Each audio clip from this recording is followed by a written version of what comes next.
Tu es marié, mais seul. Tu partages la maison, mais pas le cœur. Tu dors à côté de quelqu'un, mais tu vis comme un célibataire. Tu n'es pas seul. Et pourtant, tu n'as jamais été aussi seul. Et si le problème n'était ni ton conjoint, ni toi, ni votre quotidien, mais spirituel, aujourd'hui, je te parle d'une réalité dont personne ne parle. Pas le célibat classique, mais celui qui se vit à deux. Des femmes, des hommes légalement mariés, mais émotionnellement, spirituellement seuls. Tu rentres chez toi. Ton conjoint est là. Vous mangez ensemble. Vous dormez dans le même lit. Vous avez peut-être des enfants. Une vie construite. Et malgré tout, il y a un silence entre vous. Une distance que la proximité ne peut combler. Un vide que tu portes seul, en souriant devant les autres. La Bible nous dit dans Genèse 2, 24, « Les deux deviendront un seul corps et une seule chair. » Mais aujourd'hui, beaucoup sont mariés, mais jamais devenus un. Le vrai mariage n'est pas seulement un acte de mariage. C'est une union.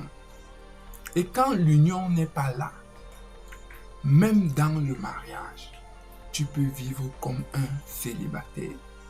Tu es marié, mais il n'y a plus de communication. Il n'y a plus d'intimité réelle. Il n'y a plus de vision commune. Chacun vit pour soi. Vous êtes ensemble, mais séparés à l'intérieur. Et parfois, ce n'est pas juste un problème de caractère, mais un problème spirituel. Des blessures non guéries, des alliances passées, des héritages familiaux, des réalités invisibles qui créent une distance que des efforts humains seuls ne peuvent combler. La Bible dit dans Ecclésiaste chapitre 4 au verset 11, « Si deux dorment ensemble, ils auront chaud. » Mais aujourd'hui, beaucoup dorment ensemble et ont froid. Vous mangez ensemble, mais sans parler. Vous dormez ensemble, mais sans connexion. Vous vivez ensemble, mais sans vie. On peut être marié légalement, mais célibataire spirituellement. Écoute-moi bien.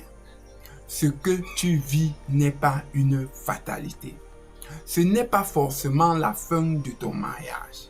C'est le signe qu'il y a quelque chose à comprendre et quelque chose à restaurer. Mais dans nos prochaines vidéos, je vais te montrer comment certaines séparations et divorces ne commencent pas dehors, mais bien avant, à l'intérieur. Et surtout, comment s'en sortir. Mais voici ce que je veux que tu retiennes aujourd'hui. Cette situation n'est pas une fatalité. Ce n'est pas la preuve que votre mariage est raté. C'est le signe qu'il y a quelque chose à comprendre et quelque chose à transformer. Alors, voici quelque chose que tu dois comprendre aujourd'hui. Premièrement, arrête de croire que le problème c'est l'autre ou que c'est toi. Commence à chercher ce qui agit entre vous et que vous ne voyez pas encore tous les deux. Deuxièmement, abonne-toi sur cette page. Abonne-toi sur ma chaîne. Viens ensemble. On va partager nos réalités. On va discuter des solutions que d'autres ont eues. Ensemble, on va se serrer les coudes. On va se tenir les mains. Et on va avancer. Si tu es dans cette situation, n'hésite pas à nous contacter directement par WhatsApp si tu veux être avec nous. On est là, sans jugement, avec la conviction que ce qui bloque peut être restauré. Tu n'es pas condamné à vivre seul à deux. Ce que tu vis aujourd'hui a un nom. Et ce qui porte un nom peut être confronté. Et ce qui peut être confronté peut être transformé. Et surtout, n'oublie pas ceci. Ta réalité n'est pas toujours la vérité. La vérité, quand elle entre dans un mariage, peut restaurer ce que le temps n'a pas pu réparer. Alors mon frère, alors ma soeur, n'oublie pas de partager cette vidéo. Elle peut sauver quelqu'un d'autre. À très vite.